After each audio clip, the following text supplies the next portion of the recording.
अध्याय 9 देख रहे हैं। कॉन्स्टिट्यूशन एक जीवंत दस्तावेज। भारतीय संविधान एक जीवंत दस्तावेज, इसके बारे में चर्चा करेंगे। तो कॉन्स्टिट्यूशन एक जीवंत डॉक्यूमेंट है, एक किताब है, ये बाकायदा जिल्द में अवेलेबल है। इसमें एक हिंदुस्तान की जो सरकार है उसको गाइड करने के लिए, और हम ये देखेंगे कि कैसे कॉन्स्टिट्यूशन ने 70 साल से भी ऊपर में इतना बेहतरीन काम किया है कि कॉन्स्टिट्यूशन ने एक संतुलन बनाया है। जो अलग अलग ऑर्गन्स है हमारे डेमोक्रेसी के, 3 हमारे ऑर्गन्स मेनली जो 3 है, हम जानने की कोशिश करेंगे कि कैसे कॉन्स्टिट्यूशन को हम चेंज कर सकते हैं, इसमें मॉडिफिकेशन कर सकते हैं। क्योंकि हर एक चेंज में ध्यान रखिए, change is the only thing which never changes. जो समय है वही है जो रुकता नहीं है। पहले कॉन्स्टिट्यूशन कैसे अमेंड किया जाएगा, क्या तरीके हैं। कुछ शब्द आएंगे, अमेंडमेंट आएंगे, मॉडिफिकेशन, चेंज, ये सारे शब्द एक ही जैसे हैं। तो कैसे समय के अनुसार इसको बदला जाएगा और बदला गया है। फिर कौन कौन से अमेंडमेंट्स हुए हैं, कैसे ये संविधान आज भी वही वक्त रखता है, वही जज्बा रखता है। और तीसरी चीज हम देखेंगे कि जुडिशरी यानी हमारी जो न्यायपालिका है, कैसे उसने हमारे कॉन्स्टिट्यूशन को बचा के रखा हुआ है, और समझना कैसे इंटरप्रेट किया है कॉन्स्टिट्यूशन को, परिभाषा कैसे उसकी घड़ी है। फिर हम देखेंगे कि परिस्थितियों के हिसाब से, समय के हिसाब से इस डॉक्यूमेंट में, क्योंकि ये दस्तावेज है, डॉक्यूमेंट है, कागज पन्ने हैं, लेकिन किस तरीके से अलग अलग सिचुएशन में चेंज हुए हैं। पहली चीज मैं आपको बताऊं कि बहुत सारी ऐसी कंट्रीज हैं जो डेमोक्रेसी थी, फेडरल कंट्रीज थी, लेकिन उन्होंने कॉन्स्टिट्यूशन अपना लिखा, लेकिन कॉन्स्टिट्यूशन उनका दोबारा लिखना पड़ा। समय के साथ वो बार बार लिखना पड़ा। सोवियत यूनियन में इस तरीके से परिस्थितियां थी, राजनीतिक परिस्थितियां थी कि इसकी चीजें चेंज हुई। आप देखें कि क्या सोवियत यूनियन की बात नहीं कर रहा हूं मैं, अपनी कॉन्स्टिट्यूशन को उन्होंने दोबारा लिखा। सोवियत यूनियन ने, अगर उन्हीं की बात करूं तो मैं, 4 कॉन्स्टिट्यूशन लिखे गए हैं, 4 अलग अलग कॉन्स्टिट्यूशन, 1918, 1924, 1936, 1977, 4 अलग अलग। देखें आप। तो इसके बाद नया रशियन फेडरेशन ने नया कॉन्स्टिट्यूशन लिया जो 1993 का था, 1993 का।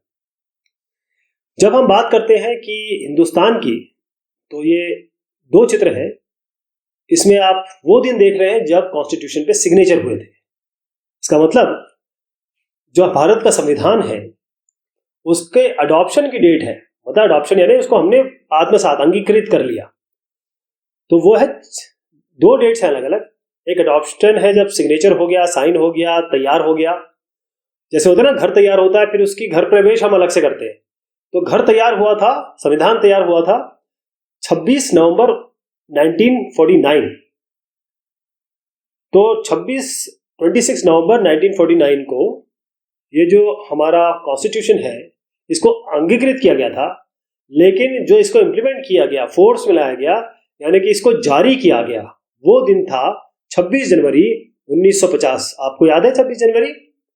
हम इसको 26 जनवरी में परेड होती है दिल्ली की, और बहुत इंपॉर्टेंट दिन है हमारे लिए क्योंकि संविधान इस दिन लागू हुआ था। लेकिन बात समझने की ये है कि संविधान, पहले मैं आपसे देखिए, ये जो किताब आप देख रहे हैं, ये जो किताब है ये भी तो चेंज हो रही है। अब मैं एक एग्जांपल देता हूं जम्मू कश्मीर का। इस किताब में, इस दस्तावेज में लिखा हुआ है कि जम्मू कश्मीर एक स्टेट है, लेकिन जम्मू कश्मीर तो स्टेट रहा ही नहीं ना, अब वो तो यूनियन टेरिटरी बन गया। हर जगह लिखा है 29 स्टेट है, 29 स्टेट है, अब तो 28 स्टेट है। हर जगह लिखा है कि यूनियन टेरिटरीज अलग अलग है, लेकिन 2 यूनियन टेरिटरीज को मिला दिया गया है। अब जम्मू कश्मीर से भी 2 अलग अलग यूनियन टेरिटरी बन गई है। इसका मतलब यह है कि हर दस्तावेज चेंज होता है। इसका मतलब यह है कि हम लोग 70 साल अभी दूर पे आ गए हैं। एक समय देखिए 1950, हम 2020 की बात कर रहे हैं, 2021 की बात कर रहे हैं, और इन समय में हम, मैं एक और एग्जांपल देता हूं, मोबाइल। क्या मोबाइल था 20 साल पहले? आज मोबाइल के बगैर आपकी जिंदगी चल नहीं सकती है। मोबाइल के बगैर आप एक कदम रख नहीं सकते हैं। खाना मंगाते हैं, सामान मंगाते हैं, बिल पे करते हैं। तो समझ ये है कि चीजें चेंज हो गई। तो कॉन्स्टिट्यूशन एक जीवंत दस्तावेज है। ये कोई एक इस तरीके से मत बने कि बहुत क्लोज या रुका हुआ कोई रूल बुक है कि भाई ये रूल रेगुलेशन फॉलो नहीं होने। समय के अनुसार इसमें चेंजेस होंगे। हम अगर एक जीवंत आदमी है, एक इंसान है, आप जीते हुए, और अगर आप परिस्थिति के हिसाब से अपने आप को चेंज नहीं करेंगे तो आप कैसे जी पाएंगे? समय के हिसाब से आपको परिवर्तन करना पड़ेगा ना। इसीलिए जीवंत मतलब इसी से लिया गया कि आप एक आदमी है, एक औरत है, आप जीते हैं, आप सांस लेते हैं, आप परिस्थितियों के अनुसार अपने आप को परिवर्तित करते हैं। तो असली चीज ये है कि जो बेसिक इसका फंडामेंटल है, या जिसके हिसाब से हम कॉन्स्टिट्यूशन को हमने बनाया गया था, तो वो एक उसका मूल एक सिद्धांत था कि भाई इसलिए बनाया गया है। लेकिन समय के हिसाब से चेंज होता है। इसमें दो चीजें हैं, दो सवाल पूछने जाने चाहिए। मैं एग्जांपल देता हूं आपको। देखिए, आप बाइबल, अगर आप क्रिश्चियन है तो बाइबल पढ़ते होंगे, अगर आप हिंदू हैं, सनातन है, तो गीता पढ़ते होंगे, अगर आप मुस्लिम हैं तो कुरान पढ़ते होंगे। क्या आप इनमें से कुछ भी चेंज कर सकते हैं? एक शब्द भी चेंज कर सकते हैं? मुझे नहीं लगता। एक शब्द नहीं चेंज कर सकते आप इसमें, क्योंकि ये धार्मिक किताबें हैं, इनमें से आप कुछ भी नहीं चेंज कर सकते। तो क्या कॉन्स्टिट्यूशन इतना सेक्रेड है, इतना पवित्र है कि इसको हम चेंज नहीं कर सकते, इसमें परिवर्तन नहीं कर सकते? दूसरा सवाल हमारे दिमाग में उठना चाहिए कि क्या ये इतना लूज है, इतना ऑर्डिनरी सा है, जनरल सा है कि इसको कभी भी चेंज किया जा सकता है? जैसे सरकार कोई भी लॉ बनाती है, बिल बनाती है, आराम से चेंज किया जा सकता है? क्या ये दोनों चीजें हैं?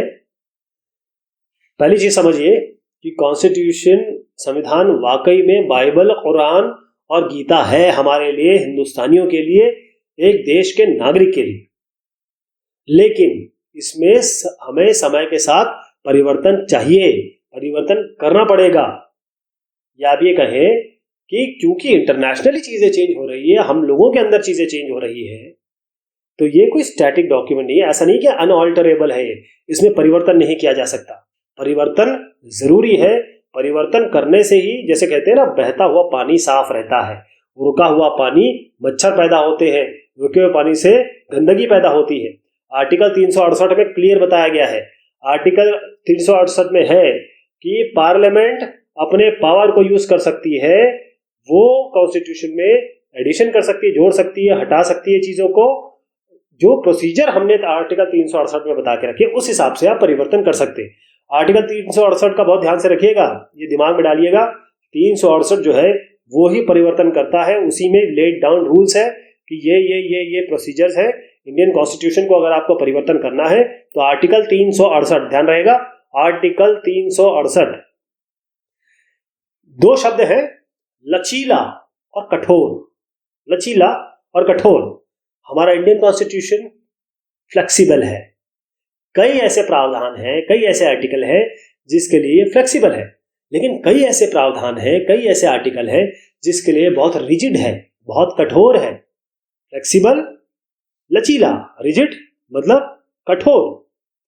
तो एक कॉन्स्टिट्यूशन जिसको बहुत आसानी से हम परिवर्तित कर सकते हैं, चेंज कर सकते हैं, उनको हम कहते हैं फ्लेक्सिबल। लेकिन कॉन्स्टिट्यूशन, वो वाले कॉन्स्टिट्यूशन जिनको इतना आसान नहीं है परिवर्तन करना, बहुत मुश्किल है उसको परिवर्तन करना, उसको हम कहते हैं रिजिड या कठोर। हिंदुस्तान का जो कॉन्स्टिट्यूशन है वो फ्लेक्सिबल भी है, रिजिड भी है, लचीला भी है और कठोर भी है। दोनों ही चीज इसमें आती है, ध्यान रहेगा। ओके, जिन्होंने बनाया कॉन्स्टिट्यूशन ना, उन्हें अच्छी तरह पता था कि देखिए ऐसा है, कोई भी ऐसा डॉक्यूमेंट होता नहीं है जिसमें कुछ कमियां, कुछ गलतियां, कुछ लूप होल्स ना रह जाए, रहेंगे। कोई भी ऐसा डॉक्यूमेंट होता नहीं है। इस किताब में भी कई गलतियां होंगी, है ना। तो क्यों ना, अगर किसी को ये पकड़ में आती है मिस्टेक, आज नहीं कल नहीं परसों, तो क्यों ना ऐसा प्रोविजन दिया जाए कि भाई इनको थोड़ा सा परिवर्तित किया जा सके, परिवर्तित किया जा सके। तो हम जब फेडरल पॉलिटी की बात करते हैं, जब हम राइट्स और पावर की बात करते हैं जब स्टेट की, तो हम जब ये परिवर्तन करेंगे, अगर चाहे एरर भी क्यों ना हो, अगर कोई एरर ही क्यों ना हो, तो जरूरी है, जैसे मैं एग्जांपल दूं, कांग्रेस आएगी, वो तो चेंज कर देगी अपने हिसाब से। कांग्रेस कहती है हम धर्मनिरपेक्षता को फॉलो करते हैं, बीजेपी कहती है कि हिंदुस्तान जो है वो भारतीय, हिंदुस्तान जो है वो हिंदू राज्य होना चाहिए, हिंदुत्व की बात करती है। तो ये दोनों की अलग अलग विचारधारा है, तो एक पार्टी आएगी वो अपना चेंज कर देगी, दूसरी पार्टी आएगी अपनी चेंज कर देगी। कॉन्स्टिट्यूशन का क्या होगा? कॉन्स्टिट्यूशन का क्या होगा? हर पार्टी आके चेंज करने लगेगी। तो और अब सबसे बड़ी बात, 28 स्टेट्स है हमारे पास, 8 यूनियन टेरिटरीज है, इन स्टेट्स का क्या होगा? एक मेजॉरिटी गवर्नमेंट अगर आ जाती है और वो चेंज कर देती है, संविधान में परिवर्तन कर देती है, तो फेडरल स्ट्रक्चर जो है उसको भी तो दिमाग में रखना पड़ेगा। सेंटर में एक बैठी हुई सरकार है, वो स्टेट थोड़ी ना चला रही है, स्टेट जो है उसको स्टेट की सरकार चला रही है, जिसको स्टेट के लोगों ने चुना हुआ है। तो ऐसा कुछ तीन तरीके हैं कि एक कुछ ऐसे प्रावधान है जिसको पार्लियामेंट चेंज कर सकती है, कुछ ऐसे हैं जिसमें पार्लियामेंट विशेष बहुमत के साथ उसको क्लियर कर सकती है, और तीसरा है जिसमें स्टेट्स की आवश्यकता पड़ेगी।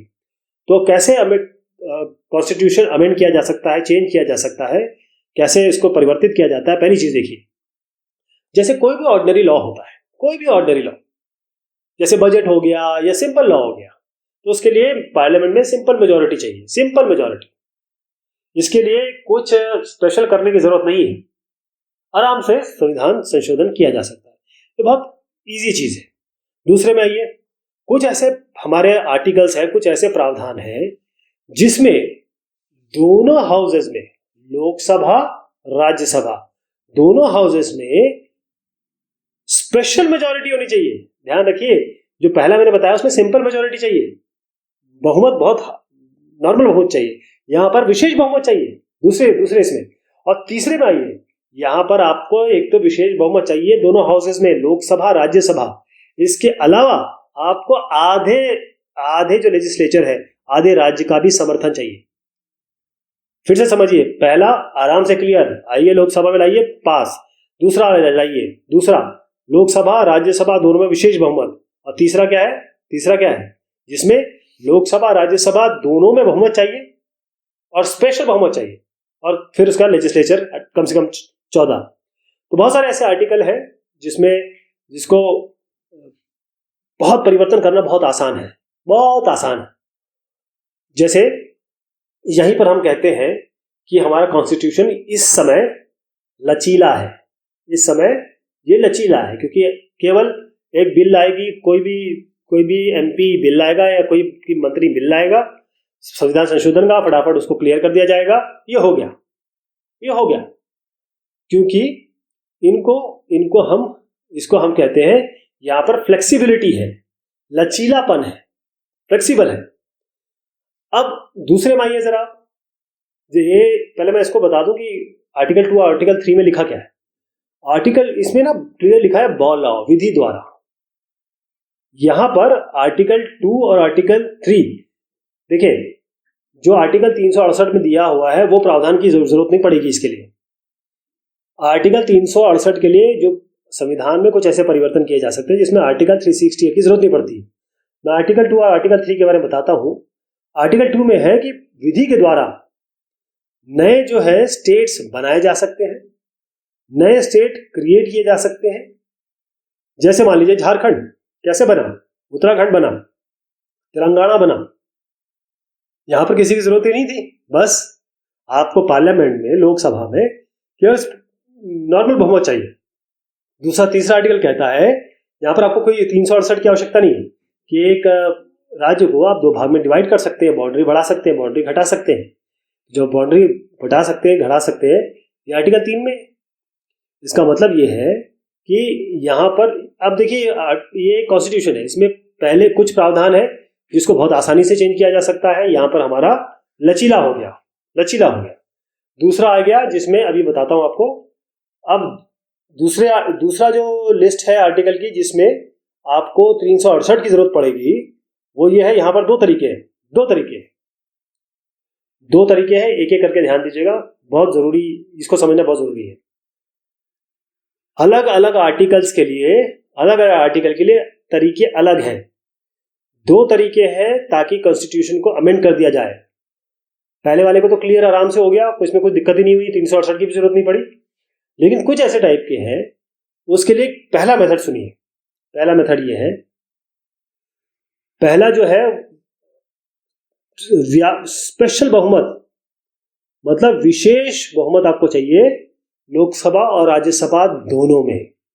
लोकसभा राज्यसभा दोनों में अलग अलग स्पेशल मेजॉरिटी चाहिए। स्पेशल मेजॉरिटी मैं आपको आगे बताऊंगा, लेकिन बस इतना दिमाग में रखिए, आर्टिकल 368 कहता है कई ऐसे हैं जिसमें ये चाहिए। दूसरा तरीका ये है, इसमें तो और एक और लेवल जोड़ दिया गया है। लोकसभा के में स्पेशल मेजॉरिटी चाहिए, राज्यसभा में स्पेशल मेजॉरिटी चाहिए, साथ में आपको जो स्टेट है, स्टेट का लेजिस्लेचर है, जो स्टेट की सरकार है, कम से कम यहाँ पर ध्यान रखिए, आधे से ज्यादा आधे स्टेट्स एग्री करने चाहिए, लेकिन यहाँ स्पेशल मेजॉरिटी नहीं चाहिए। लोकसभा राज्यसभा में विशेष बहुमत, यहाँ पर आपको नॉर्मल बहुमत। स्टेट लेजिस्लेचर में आपको विशेष बहुमत की आवश्यकता नहीं है, ध्यान रखिएगा। ध्यान रखें, हमेशा जो अमेंडमेंट है उसकी शुरुआत केवल पार्लियामेंट में हो सकती है और कहीं नहीं। स्टेट लेजिस्लेचर इसको शुरुआत इसकी नहीं कर सकता, स्टेट लेजिस्लेचर इसको शुरुआत नहीं कर सकता, इसकी शुरुआत केवल पार्लियामेंट में होगी। ना जुडिशरी कर सकती है, ना कोई और कर सकता है। इसकी शुरुआत हमेशा कहां से होगी? पार्लियामेंट से होगी। जो भी बिल होता है वो किसके पास जाता है? वो जाता है प्रेसिडेंट के पास।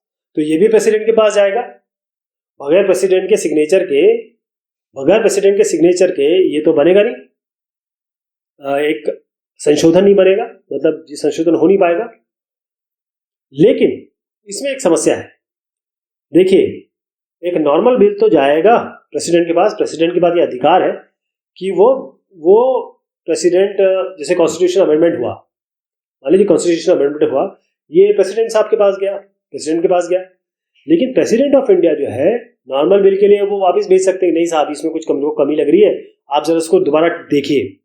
कॉन्स्टिट्यूशनल अमेंडमेंट अगर प्रेसिडेंट के पास पहुंच गया तो ध्यान रखिए वो उसे वापस नहीं भेज सकते। पुनर्विचार के लिए, रिकंसिडरेशन के लिए प्रेसिडेंट इन प्रावधानों को वापस नहीं भेज सकते। केवल जो इलेक्टेड प्रेसिडेंट है, रिप्रेजेंटेटिव है, यानी कि एमपी हो गए, यानी कि लोकसभा राज्यसभा दोनों हो गए, इसके अलावा जो एमएलएज है, जो स्टेट में आपके विधायक है, एमपी एमएलए, केवल यही लोग हैं जो चेंज करेंगे, जो अमेंड करेंगे कॉन्स्टिट्यूशन को। मैंने आपको बोला था कि एक जो स्पेशल मेजॉरिटी है, स्पेशल मेजॉरिटी क्या होता है, इस पे हम चर्चा करेंगे। देखिए, स्पेशल मेजॉरिटी ये होता है कि जब भी हमको एक रेजोल्यूशन हम लेके आते हैं तो सिंपल मेजॉरिटी की जरूरत पड़ती है, वो पास हो जाता है। लेकिन जैसे मैं सिंपल के बारे में बताता हूं, अगर 247 लोग प्रेजेंट है, इसका आधा करेंगे 124, करीबन आपके इतने लोग हो गए, बिल पास हो गया। ये सिंपल मेजॉरिटी होती है, जितने लोग आए आधे लोगों ने हाँ कर दिया, पास। कॉन्स्टिट्यूशन अमेंडमेंट में ऐसा नहीं होता, ये सिंपल मेजॉरिटी ऐसा नहीं होगा, स्पेशल मेजॉरिटी अलग होती है। स्पेशल मेजॉरिटी का पहली दो चीजें हैं इसमें, दो चीजें हैं। पहली चीज ये है कि जो लोग हैं, जितने लोग उस पार्लियामेंट के मेंबर हैं, यानी 545 मेंबर्स, एग्जांपल ले रहा हूं, 545 मेंबर है तो 273 कुल संख्या जितनी है, और 273 इतने तो चाहिए ही चाहिए। आप समझ गए? कम से कम हाफ, वो मतलब कम से कम आधा। 545 है, किसी अमेंडमेंट को सपोर्ट करने के लिए कम से कम मिनिमम आपको 273 मेंबर चाहिए। पहली चीज तो ये हो गया। अब दूसरी चीज समझिए कि 300 अगर प्रेजेंट है मान लीजिए, तो इसके 2/3 कर लीजिए, 200 कितने हुए? 200 ये जो 200 है ये कम से कम 200 सपोर्टर होना चाहिए। 2/3 जो पार्ट ले रहे हैं किसमें, अगर पार्ट ले रहे हैं सपोर्ट में, मतलब इसमें इस वोटिंग में, तो 2/3 200 इसके फेवर में होने चाहिए। अगर कोई भी कॉन्फ्लिक्ट आता है राज्यसभा लोकसभा में तो ज्वाइंट सेशन नहीं होता है। इसमें ध्यान रखें, there is no joint session. इसका फायदा क्या है? देखिए, लोकसभा में 545 मेंबर है। कोई भी अमेंडमेंट के लिए कम से कम कितने लोग चाहिए? 273 आपको सपोर्ट होना चाहिए। अगर आपके पास लोग उतने नहीं आ रहे, क्योंकि कई लोग नहीं आएंगे, कोई पार्टी अगर चाहती है तो वो अपने मेंबरों को बोल देगी कि बताइए आप, तो वो आधे से हो जाएगा काम, लेकिन ऐसा नहीं है। इसका मैं बताऊं कि एक पार्टी जो पावर है, इसको आप थोड़ा इससे समझिए कि बीजेपी मान लीजिए पावर में है, 2014 से 2019 में भी बीजेपी है। अब बीजेपी जो है ये इसकी मेजॉरिटी की सरकार है। इसके अलावा हर एक स्टेट में, मोस्टली हर एक स्टेट में बीजेपी की सरकार। तो इसका मतलब है बीजेपी आराम से कोई भी चीज कर सकती है। बजट भी पास वो आराम से कर सकती है, जो भी बिल है वो सारी पास कर ले रही है ना, कर ले रही है ना। लेकिन जब कॉन्स्टिट्यूशनल अमेंडमेंट की बात होती है तो कितना भी पावरफुल क्यों ना हो, आपके पास इतने भी एमपीज क्यों ना हो, आपको अपोजिशन पार्टीज को कॉन्फिडेंस में लेना पड़ता है। जो आपके विरोधी दल है उनको भी आपको उनसे दोस्ती करनी पड़ती है, उनको अपनी बात समझानी पड़ती है और उनको कॉन्फिडेंस में लेना पड़ता है, तभी बात बनेगी। अपोजिशन को अपने कॉन्फिडेंस में लेना पड़ता है, ये जरूरी समझिएगा। बाकी चीजें तो, बाकी बिल तो आराम से कर सकते हैं। तो आप समझ में आया कि जो नंबर मैं बता रहा था आपको 545, 273 और 300, 200, वो यही है। यहां पर ये रिजिडिटी आ जाती है, कॉन्स्टिट्यूशन की रिजिडिटी यहां आ जाती है। अब मैं दूसरी बात करता हूं, स्टेट्स का अनुमोदन। अभी हम आर्टिकल 368 के तीसरे में आ गए। अब कई ऐसे आर्टिकल हैं जहां पर केवल स्पेशल मेजॉरिटी केवल काफी नहीं है। जब कोशिश की जा रही है ऐसे आर्टिकल की जहां पर स्टेट भी इन्वॉल्व है, यानी मान लीजिए पावर या सब्जेक्ट का ट्रांसफर है, मान लीजिए स्टेट गवर्नमेंट और सेंट्रल गवर्नमेंट के बीच में पावर का डिस्ट्रीब्यूशन की बात हो रही है, तो अगर जैसे स्टेट लिस्ट है उसको वो अपने पास लेना चाहती है, तो फिर यहां पर क्या होगा? यहां पर इनको ये अपना ही स्पेशल मेजॉरिटी नहीं चाहिए लोकसभा राज्यसभा की। इसके बाद जो हर एक स्टेट है, 28 स्टेट है हमारे पास अभी, तो इतने स्टेट है ना, इनके विधानसभा, इनकी जो विधानमंडल है उनकी भी सपोर्ट चाहिए। उनका भी, जैसे 28 है तो 14 स्टेट जो है वो इस अमेंडमेंट को पास करना चाहिए, इस अमेंडमेंट के समर्थन में होना चाहिए। तो ये सिंपल मेजॉरिटी से कर सकते हैं। ध्यान रहे, जो राज्य है वो सिंपल मेजॉरिटी से कर सकते हैं, उनको जरूरत नहीं है कि भाई हम स्पेशल मेजॉरिटी से करें। इसके अलावा एक और चीज आती है, केवल ये तो पावर डिस्ट्रीब्यूशन मैंने बता दिया, इसके अलावा फेडरल स्ट्रक्चर को मेंटेन करने का एक तरीका है। दूसरा है जो फंडामेंटल राइट्स है, इसमें एक और चीज है फंडामेंटल राइट्स, यानी फेडरल स्ट्रक्चर को मेंटेन करना। इसके अलावा एक और चीज है जिसमें आपको स्टेट्स चाहिए, वो है फंडामेंटल राइट्स। तो आधे हमको चाहिए और सिंपल मेजॉरिटी। ध्यान रखिएगा, दिमाग में एक चीज बात डालिए, आधे चाहिए, सिंपल मेजॉरिटी चाहिए, स्पेशल मेजॉरिटी नहीं चाहिए। स्टेट्स के लिए विशेष बहुमत की जरूरत नहीं है। तो इस तरीके से कॉन्स्टिट्यूशन ऑफ इंडिया जो है वो केवल तभी हम चेंज कर सकते हैं जब हमारे पास स्टेट का समर्थन हो और अलग अलग विरोधी पार्टियों का, अलग अलग जो रिप्रेजेंटेटिव लोग हैं उनका सबका समर्थन हो, तभी इसे पास किया जा सकता है, अन्यथा नहीं, अदरवाइज नहीं हो पाएगा। कुछ ऐसे प्रावधान हैं जिनमें बड़ी मेहनत लगती है, कठोरता है, और यहां पर रेटिफिकेशन बाय स्टेट्स यानी कि राज्यों का अनुमोदन की भी आवश्यकता होती है। अब ये सवाल उठता है कि भाई इतने सारे अमेंडमेंट क्यों हो गए हैं? अगर मैं आज की बात करूं, जनवरी 2020 की बात करूं, तो 104 अमेंडमेंट कॉन्स्टिट्यूशन ऑफ इंडिया में हो चुके हैं। मैं लेटेस्ट बताता हूँ, 25 जनवरी 2020 की बात है। 334वां एक जो आर्टिकल है उसमें अमेंडमेंट किया। और भी देखिए लिस्ट यहाँ पर आपके समक्ष है, इतने सारे चेंज हो चुके हैं।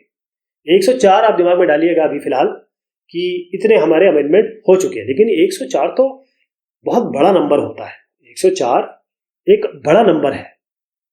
तो हमेशा इस पे सवाल उठता है कि 2 डिकेड इसमें बहुत जरूरी है। एक तो 1970 और 1990, ये जो 20 साल का समय है ना, इसमें बहुत सारे परिवर्तन हुए, अमेंडमेंट्स बहुत ज्यादा हुए। 20 साल का समय है। इसमें देखिए 2 अंतराल में आपको बताऊंगा, 2 फेजेस हैं इसमें। एक तो है 2 अलग अलग समय है। एक तो 1974 से लेके 1976, ये 2 साल का 3 साल का समय है। इसी तरीके से 2-3 साल का समय है 2001 से लेकर 2003। अब ये भी ऑलमोस्ट 3 साल है, ये भी ऑलमोस्ट 3 साल है, 3 साल से थोड़ा कम।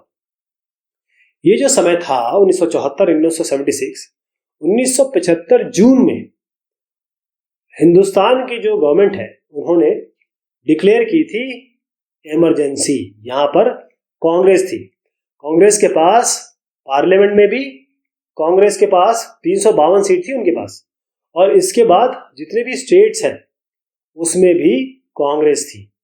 स्टेट्स में भी ऑलमोस्ट कांग्रेस और सेंटर में भी कांग्रेस। लेकिन 2001-2003 की जब हम बात करते हैं तो यहां पर गवर्नमेंट, क्योंकि कांग्रेस तो हार चुकी थी, यहां पर है कोalition, गठबंधन की सरकार है। गठबंधन की सरकार है ये, जब बहुत सारी पार्टियां एक साथ आई और उन्होंने मिलके सरकार बनाई। तो यहां पर बताना ये है कि जब हम अमेंडमेंट हो रहा है, इसका मतलब ये नहीं है कि मेजॉरिटी हो, क्योंकि कांग्रेस उस समय थी। लेकिन 2001-2003 में भी तो कांग्रेस नहीं थी, कोई मेजॉरिटी तो थी नहीं। लेकिन वहां पर कोलिशन में सरकार जो बनी उसने भी परिवर्तन किए। इसका मतलब यह है कि समय के हिसाब से, परिस्थिति के हिसाब से, राजनीतिक परिघटनाओं के कारण परिवर्तन होता है। तो हमेशा लोग इस पे क्रिटिसिज्म करते हैं, सवाल उठाते हैं कि देखिए साहब, ये जो है ना, इतना ये ठीक नहीं है, इतनी सारे जो आपने परिवर्तन किए हैं, इतने ज्यादा ठीक नहीं है। देखिए 1975 से लेकर 1977 तक 21 महीने का क्या था, वो था इमरजेंसी थी। तो हमेशा क्रिटिसिज्म होता है कि इतने सारे क्यों 104 हो गए अभी तक, बहुत ज्यादा नहीं है। लेकिन कोई भी पॉलिटिक्स हो, कोई भी पावर में हो, ये ध्यान रखिए कि समय की जरूरत के हिसाब से, लोगों की इच्छाओं, एस्पिरेशंस, जरूरतों के हिसाब से परिवर्तन होते हैं, परिवर्तन हो रहे हैं। तो जो अमेंडमेंट्स हुए हैं उसके बारे में अगर हम चर्चा करें तो देखिए, अमेंडमेंट को हम डिवाइड कर सकते हैं। कैसे डिवाइड करेंगे? पहली चीज समझिए, पहली चीज क्या है? पहली है केवल शब्दों में हेरफेर, मतलब टेक्निकल या बहुत माइनर से जो ओरिजिनल प्रोविजन थे उन्हीं को बहुत साफ तौर पे लिख दिया गया, क्लियर तौर पे लिख दिया गया, ये समझ सकते हैं आप, है ना? तो इसके लिए कोई बहुत ज्यादा परिवर्तन नहीं किया इन्होंने। इस अमेंडमेंट का किसी पे ज्यादा इफेक्ट भी नहीं पड़ा और कोई कंट्रोवर्शियल था भी नहीं, शब्दों में चेंज किया। जैसे मैं एग्जांपल देता हूँ, एक हाई कोर्ट जज के जो रिटायरमेंट एज है 60 साल था, 62 कर दिया गया, 15वें अमेंडमेंट से किया गया। तो इससे क्या हुआ? कुछ भी परिवर्तन तो हो नहीं, है ना? कोई भी ज्यादा परिवर्तन तो हुआ नहीं। तो इस तरीके से आप ये कह सकते हैं कि जो 55वां अमेंडमेंट था उसमें हाई कोर्ट और जो सुप्रीम कोर्ट के जज की जो तनख्वाह है वो बढ़ा दी गई, उसको चेंज किया गया। तो अब हम एग्जांपल ये भी ले सकते हैं कि जो रिजर्व सीट है, पहले क्या था, रिजर्वेशन जो था वो मात्र 10 साल के लिए था, रिजर्वेशन मात्र 10 साल के लिए था, लेकिन SC ST के लिए जो रिजर्वेशन था। लेकिन फिर समय चेंज हुआ और ये कहा गया कि भाई ये जो 10 साल में हटाने की बात है वो हटा नहीं पाएंगे, क्योंकि SC ST की जो सिचुएशन है वो चेंज तो हुई नहीं है, इनका जो अपलिफ्टमेंट है, इमेंसिपेशन है तो हुआ नहीं है। तो हर बार इसका अमेंडमेंट कर दिया जाता है, हर 10 साल के लिए इसको बढ़ा दिया जाता है, तो रिजर्वेशन इसलिए बढ़ता रहता है। तो ये जो मैंने एग्जांपल दिए हैं इनको हम टेक्निकल अमेंडमेंट कहते हैं, मात्र टेक्निकल अमेंडमेंट है। जब हम प्रेसिडेंट के बारे में बात करते हैं तो प्रेसिडेंट तो वैसे ही मुखौटा है किनका, प्राइम मिनिस्टर और काउंसिल ऑफ मिनिस्टर के।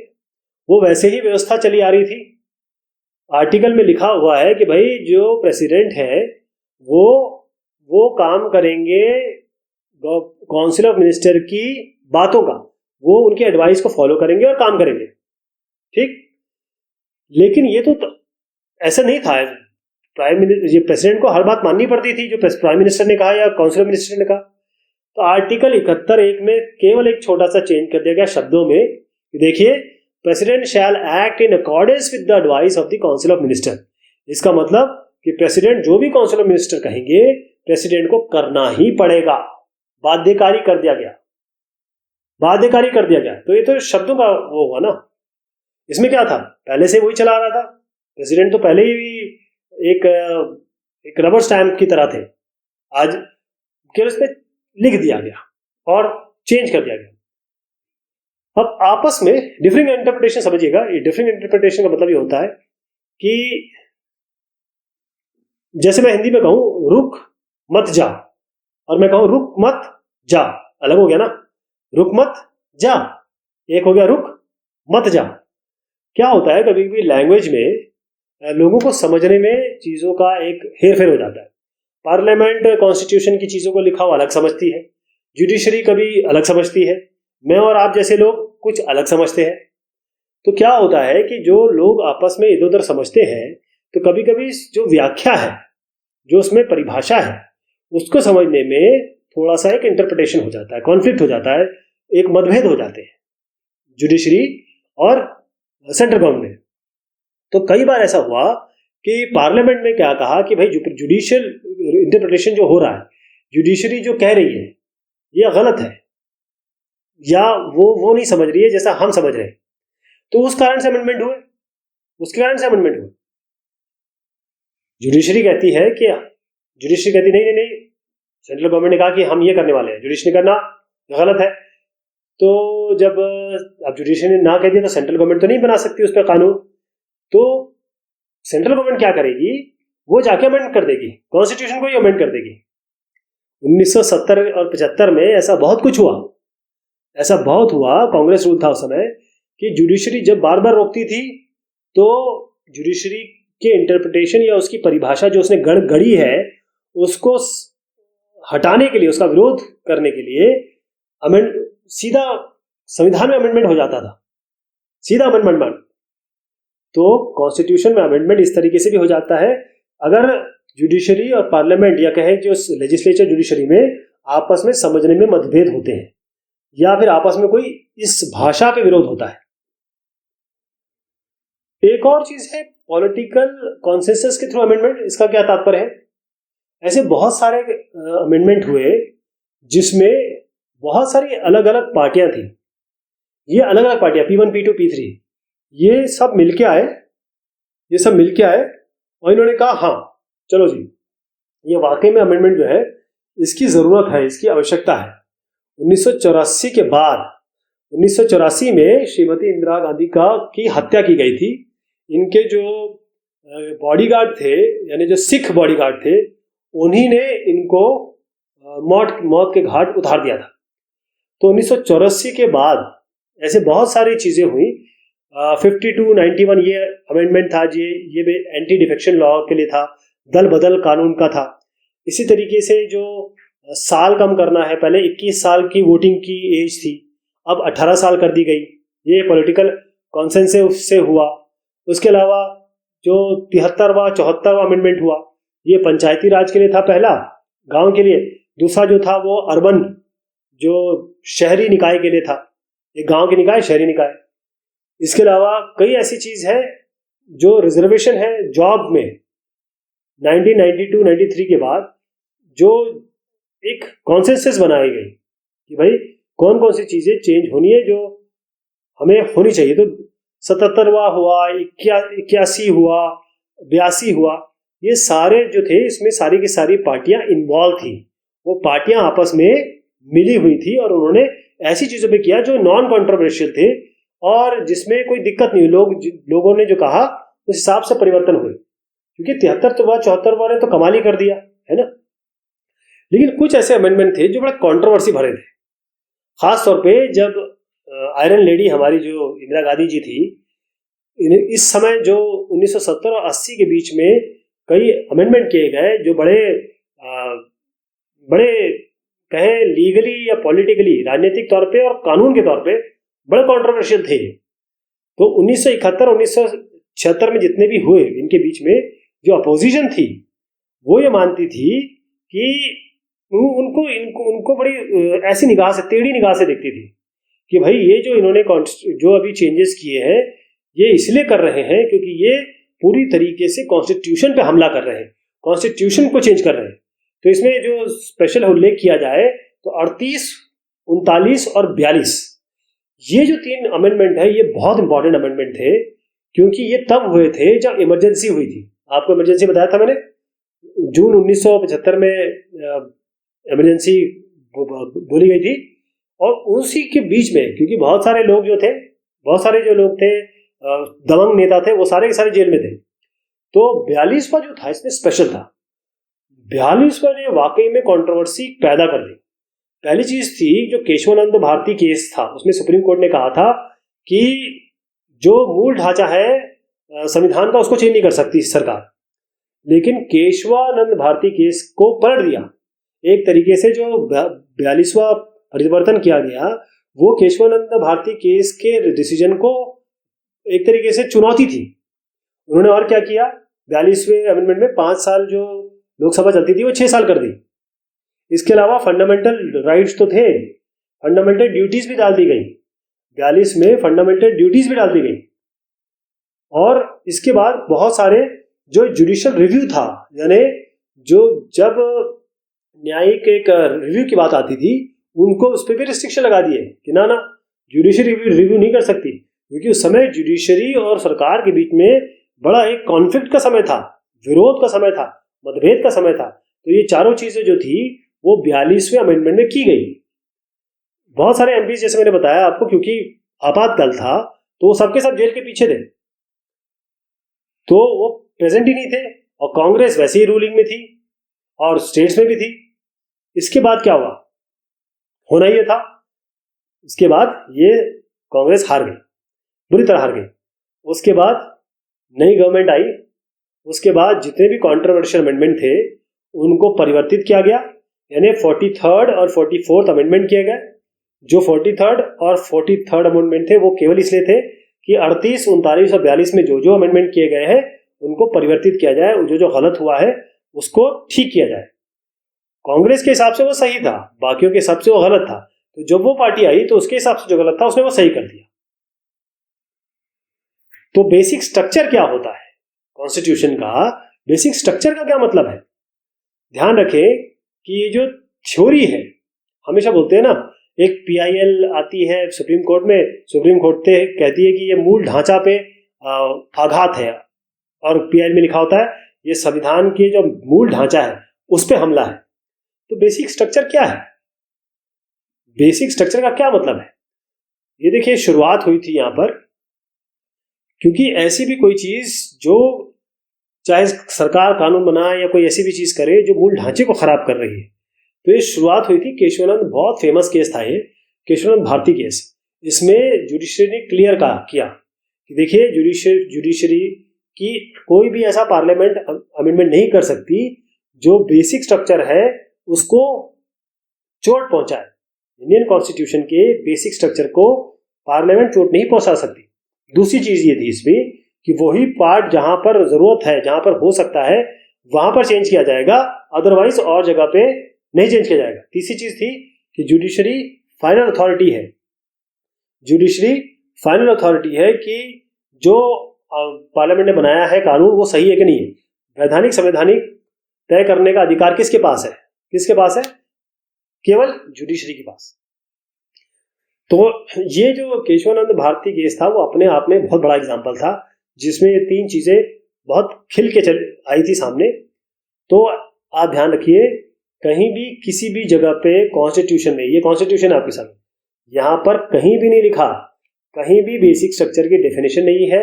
बेसिक स्ट्रक्चर क्या होता है कहीं नहीं लिखा, एक भी लाइन नहीं है, एक भी पैराग्राफ नहीं है, कहीं कुछ नहीं लिखा है। ध्यान रखिएगा, जुडिशरी न्यायपालिका की अवधारणा है, न्यायपालिका की ये थ्योरी है, न्यायपालिका की ये सोच है। बेसिक ढांचा, मूल स्ट्रक्चर, जैसे एक घर बनता है उसके पहले एक ढांचा बनता है, वो जो ढांचा है वही बेसिक ढांचा है जो एक न्याय के रूप में लोगों के दिमाग में व्याप्त है। लोगों ने जो इतने सालों में पॉलिटिक्स चली, 70 सालों में जो पॉलिटिक्स हुई, 70 सालों में जो डिसीजंस हुए, फैसले दिए गए, वहां से दिमाग में आई है। और भी मैं आपको थोड़े एग्जाम्पल बताता हूं इसमें कैसे कैसे जुडिशरी ने रोल प्ले किया संविधान को एक नया आयाम देने के लिए, संविधान की एक जुडिशियल रिव्यू की तरीके से। तो सुप्रीम कोर्ट ने कहा क्लियर, देखिए अब ये डिसीजन कैसा है, सुप्रीम कोर्ट ने क्लियर किया कि अगर रिजर्वेशन है ना तो 50% से ज्यादा नहीं होगा। अगर 100 सीटें हैं तो 50 सीट से ज्यादा रिजर्वेशन नहीं कर सकते आप। सुप्रीम कोर्ट ने क्लियर गाइडलाइन दे दी। कोई भी आप दीजिए, फिजिकली हैंडीकैप विमेन को दीजिए, मुस्लिम्स को दीजिए, एसटी को दीजिए, एससी के जाट को दीजिए, 50 से ऊपर नहीं जाएंगे आप। तो ये दिमाग में आ गया ना लोगों के। अब यही बेसिक स्ट्रक्चर का बेसिक है, ये बेसिक स्ट्रक्चर बन गया। अब कोई भी अपॉइंटमेंट होता है, रिक्रूटमेंट होता है, तो उन अथॉरिटीज के बीच दिमाग में रहता है कि देखिए कुछ भी करें 50% से ऊपर नहीं जाना है। इसके बाद एक और चीज सुप्रीम कोर्ट ने की कि ओबीसी जो थे, ओबीसी जैसे क्लास 1 गेजेटेड ऑफिसर बन गया कोई, या कोई बहुत बड़ा बिजनेसमैन है, खूब पैसा है उसके पास, तो उसके बच्चे को क्या रिजर्वेशन मिलना चाहिए?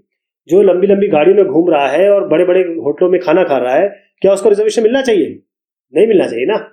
तो इस तरीके से ऐसे लोगों को क्रीमी लेयर में माना गया और उनको कहा गया कि इनको रिजर्वेशन नहीं मिलेगा। तो ये जो दो चीजें मैंने आपको बताई ना, ये ही तो बेसिक स्ट्रक्चर को डिफाइन कर रहा है, यही तो हमारे मूल ढांचे की जो अवधारणा है उसको क्रिएट कर रहा है, उसमें सिलाई बुनाई कर रहा है।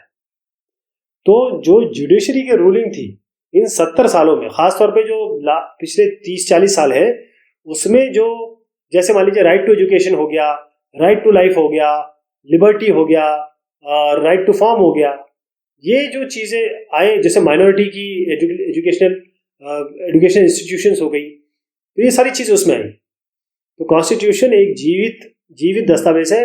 मैं और आप सांस लेते हैं, समय के अनुसार अपने आप को परिवर्तित करते हैं, और जो परिस्थितियां हैं उनके अनुसार हम अपना काम बदलते हैं, समय बदलते हैं, विचार बदलते हैं।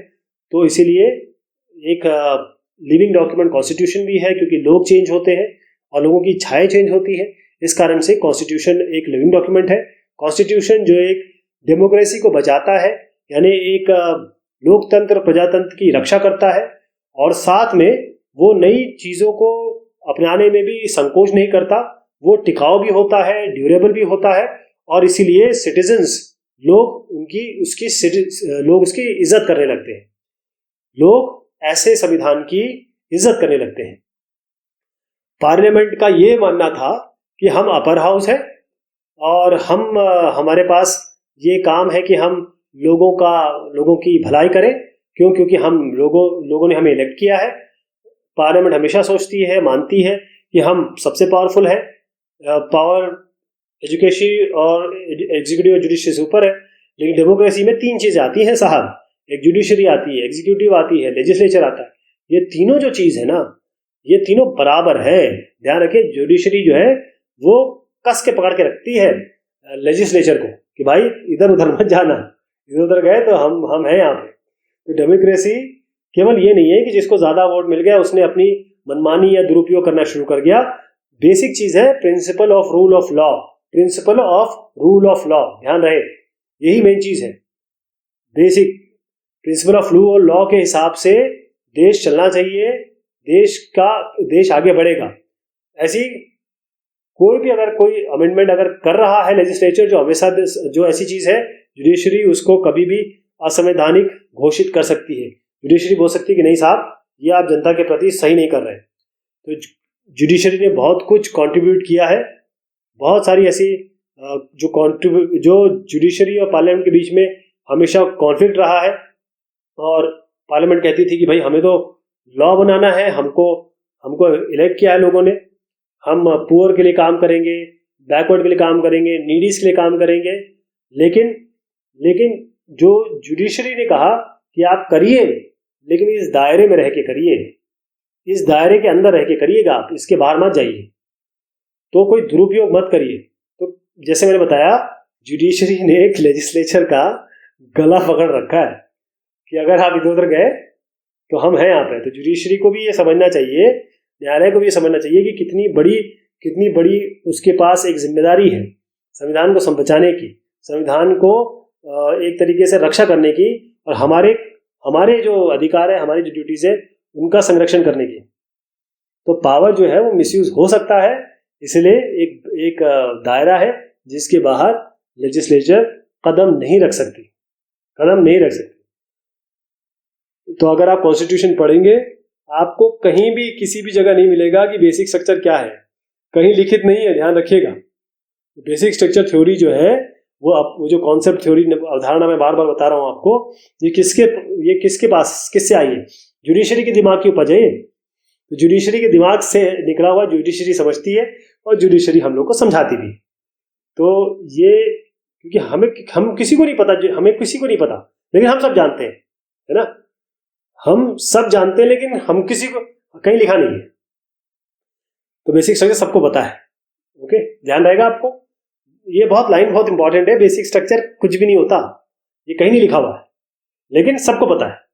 अब हम बात करते हैं कि कुछ मेजॉरिटी की कुछ कंट्रोवर्सी जरूर हुई थी, बहुत ज़्यादा कंट्रोवर्सीज हुई थी पार्लियामेंट, और उन्होंने पार्लियामेंट एग्जीक्यूटिव ने कहा कि देखिए, हमें कुछ ना कुछ बैलेंस करना पड़ेगा, ताकि आगे के समय जब केशवनाथ भर्ती केस आया तो बहुत सारे ऐसे केस किए गए कि भाई कोर्ट को कहा गया भाई आप दोबारा सोचिए।